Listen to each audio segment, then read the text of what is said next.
এটা হ্যাঁ হুইল ঘুরিয়ে দিচ্ছে। আমি যাই পপ আপ, তাহলে ভাবছিলি পপ আপেও ঘুরছি, কিন্তু না। এই যে এই দাগটা মিটতে সময় লাগে, কিন্তু এর না, রোগ নেই। আমার যেটা পাইছিলি তো টোটাল কোনো দাগ নেই, ফ্রেশটা ফ্রেশ।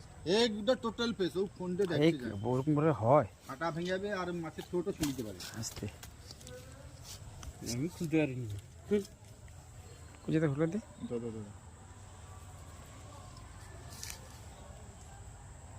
এই মাছটা যে দৌড়িছে আমার হয়ে গেলে সেকেন্ড হয়ে যাবে।